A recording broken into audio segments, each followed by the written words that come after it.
না ছাবার লেগে। তো হালাল কাজে মানুষের ধ্যান নাই, হারাম কাজে মানুষের অভাব নাই। মসজিদের মৌলবি যদি ছাত্রদেরকে পড়ায় 50টা 100টা ছেলে, আর মাও বলবে না 10 টাকা দে কি 50 টাকা মাসে দে, মৌলবিকে খাইতে দিচ্ছি, বেতন দিচ্ছি, আর কত দিব? হে আছে না নাই? 5000 টাকা মৌলবি সাহেবের বেতন, 4000 টাকা বেতন, 7000 টাকা বেতন, 7 বছর হয়ে গেল, 8 বছর হয়ে গেল, 10 বছর হয়ে গেল, মৌলবি সাহেব বলছে সবকিছুর দাম বাড়ে, মৌলবিদেরকে দাম বাড়ে না। বলে থাকবে তো থাকো, নাহলে 4000 মৌলবি রেডি আছে, ভরে দিব। ঠিক না বল? হ্যাঁ, কিন্তু ওর একটা ছেলেকে মানুষ করতে কত টাকা লাগে দিনে, ও বেটা কিন্তু ভালো জানে। কিন্তু ওকে যদি বলেন যে 30 টাকা মাসে চাঁদা, তো আর 5টা টাকা বাড়াও, বলে অসম্ভব, মৌলভী সাহেবের ইনকামের শেষ নাই, একটা মিলাতে গেলে 200 কর করে টাকা নোট গুনে নিয়ে চলে আসবে। তো এই হলো পরিস্থিতি।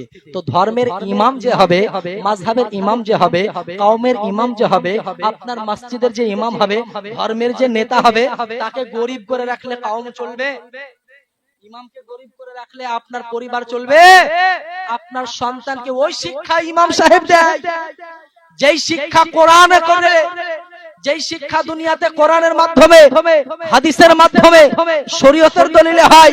আর এটা দুনিয়াতে শেষ নয়, কবরে গিয়ে এর সওয়াব পাবে, মিজানে গিয়ে এর উপকার পাবে, পুলসিরাতে গিয়ে এর সওয়াব পাবে।